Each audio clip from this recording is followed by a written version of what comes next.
Alerte, le triptyque humaniste existentiel. Livre 2. Les fictions de la science. Tome 1. Chapitre 4. La conscience. La conscience se manifesterait-elle à travers la spiritualité?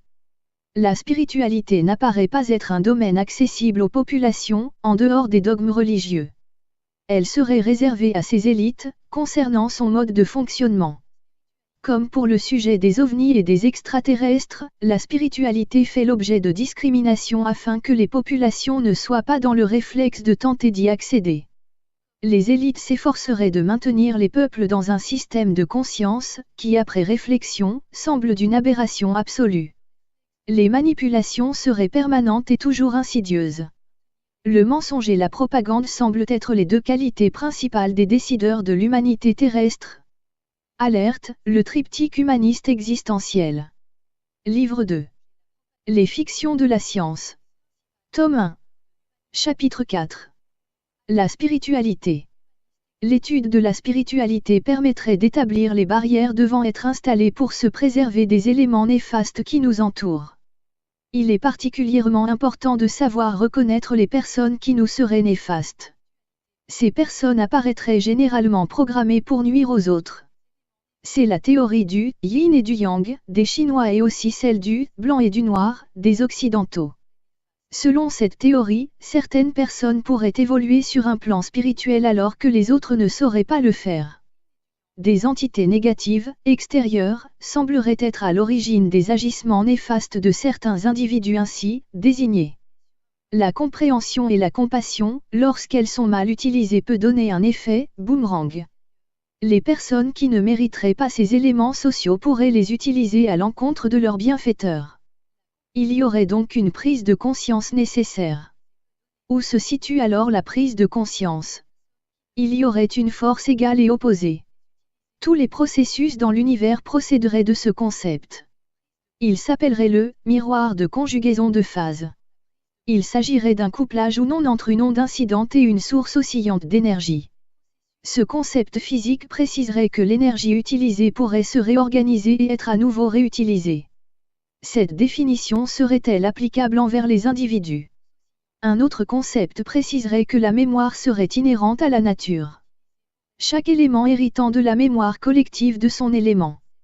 Cette faculté s'appelle la résonance des formes. Cela désigne une sorte de vibration apparentée à un phénomène physique de la résonance. Chaque champ énergétique de chacun et de chaque chose pourrait, de ce fait, enregistrer des schémas de pensée. C'est la théorie quantique qui semblerait vouloir le déterminer. Tous ces concepts seraient en relation avec la mémoire collective cosmologique. La combinaison des pensées se répercuterait à travers l'espace. Ces phénomènes sont explicités par la prise en considération des éléments constatés dans ce qui est appelé l'univers des quanta. Les perceptions instinctives procéderaient de ces logiques quantiques. Autrement dit, au-delà de l'univers physique, il y aurait la possibilité de trouver un domaine structurel, capable de changer les structures de la matérialité. Ce concept s'appliquerait aussi bien, évidemment, aux divers concepts structurels et culturels des humains. Notre méconnaissance du fonctionnement de l'univers physique, à partir de ces structures quantiques, nous isole des concepts globaux qui régissent et structurent la cosmologie. Il y aurait une conscience cosmique, avec laquelle nous ne parvenons pas à nous rattacher, tout simplement parce que nous ignorons sa réalité. En plus de notre ADN physique qui construit chaque organisme, nous posséderions un enregistrement spirituel chargé d'organiser notre conscience. Cela serait la dualité du visible avec l'invisible et qui concernerait chaque entité dite vivante. La perception de cet ADN émotionnel nous permettrait d'élever notre potentiel du conscient. La sagesse de nos perceptions nous permettrait ainsi d'accéder à d'autres niveaux de la connaissance. L'univers quantique serait un modèle de résonance où tout se trouve en tout. Des influences réciproques se réaliseraient à partir des sociétés disséminées dans l'univers. Chaque élément vivant est un système vibratoire qui émet et qui reçoit. La perception de cet état vibratoire n'est accessible qu'à partir d'un certain niveau du conscient, soit de son emplacement, sur la courbe évolutive. Il y aurait un modèle derrière chaque structure. Il y a la forme physique, puis la forme du conscient. Une conception dynamique se réaliserait à partir des développements de ces structures. La théorie du « sans lien ni cause » confirmerait ces états particuliers de la transmission des états vibratoires. Chaque entité se trouve dans un ensemble continu où ce qui se produit à un endroit se répercute dans un autre endroit. Le vivant qui nous apparaît détaché et détachable de l'ensemble est en fait une partie intégrante du tout en tout.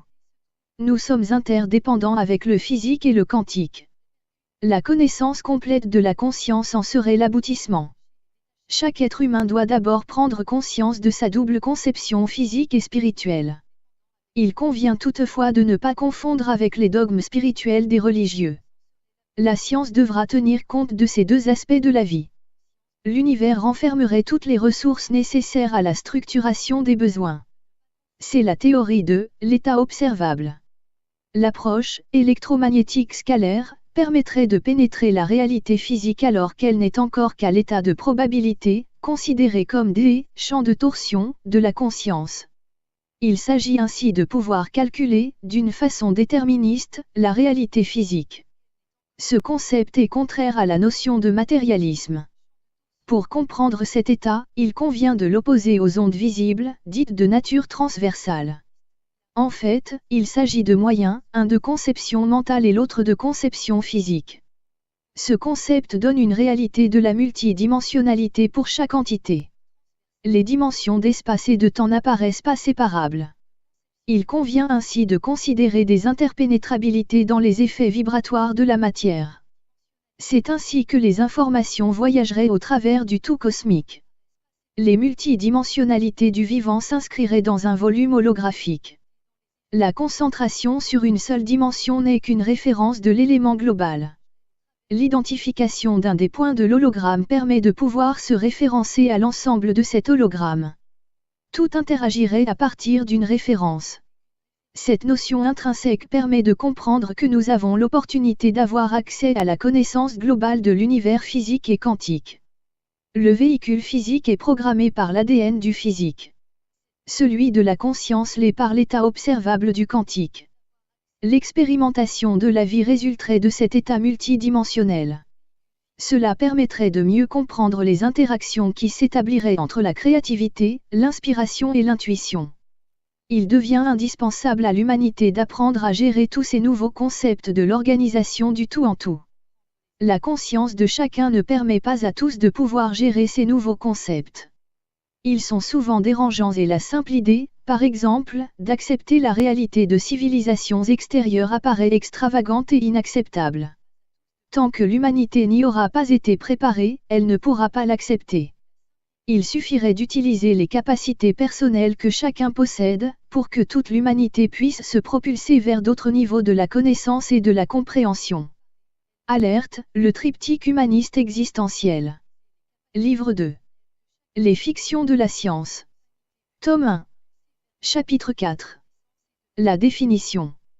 Il n'est évidemment pas facile de définir qui mérite la compréhension et la compassion, à bon escient. Chaque effort spirituel exige une débauche d'énergie qui doit être produite opportunément. Il nous apparaît que nous avons le libre arbitre de nos choix. Cela implique bien sûr quelques erreurs à l'occasion. Toutefois, ce que nous considérons comme étant une erreur peut s'avérer ensuite devenir une opportunité de rectification. Les périodes d'erreur provoquent des zones d'inquiétude. Elles seraient pourtant indispensables à l'éveil de la conscience. Les événements de la vie nous contraignent à nous mobiliser pour faire face à leurs conséquences. Les zones de confort permettent de connaître un mode de vie agréable, mais elles ne permettraient pas à la conscience de progresser. Alerte, le triptyque humaniste existentiel. Livre 2. Les fictions de la science. Tome 1. Chapitre 4. L'environnement. Toutefois, diverses zones peuvent aussi être des modèles permettant l'évolution de la pensée et de la réflexion, dans la quiétude. La conscience permettrait l'évolution, non seulement de l'individu, mais aussi de l'espèce à laquelle il appartient. Cela serait vrai, bien sûr, pour toutes les espèces existantes. Notre environnement pourrait aussi être conditionné par notre nécessité impérative d'évolution. Cette nécessité impérative d'évolution pourrait même créer les conditions indispensables à la conscience. Tout dans nos agissements, dans nos confrontations, serait-il ainsi conditionné par les nécessités de notre conscience? Notre existence elle-même serait-elle programmée pour nous permettre de nous assumer? Est-ce que la conscience fonctionne comme un dispositif d'émission d'ondes? La conscience, à partir du cerveau, véhicule-t-elle de l'information? Alerte, le triptyque humaniste existentiel. Livre 2. Les fictions de la science. Tome 1. Chapitre 4. Un sujet épineux. La méfiance à l'égard des moyens de dénigrement, utilisés par nos systèmes d'information, seulement intéressés par du sensationnel, est évidente. D'autre part, ces moyens d'information sont entre les mains de puissants lobbies et de très grands groupes de pression très organisés. Ils sont ainsi devenus les porte-paroles des manœuvres de désinformation systématiques sur le sujet des ovnis. Plus grave encore sont les tentatives de déstabilisation par les autorités compétentes à l'égard des personnes ou organisations cherchant à rompre la politique d'omerta systématique. Alerte, le triptyque humaniste existentiel. Livre 2. Les fictions de la science. Tome 1. Les livres brochés de cette collection Alerte sont en vente chez Amazon, livre français, Philippe Vaisseau. Alerte, le triptyque humaniste existentiel, ses romans. Le fascicule de présentation. Le livre 1, le dernier regard en 2 tomes. Le livre 2, les fictions de la science en 2 tomes. Le livre 3, l'insouciance de la conscience en 2 tomes. Le fascicule d'expertise. Alerte,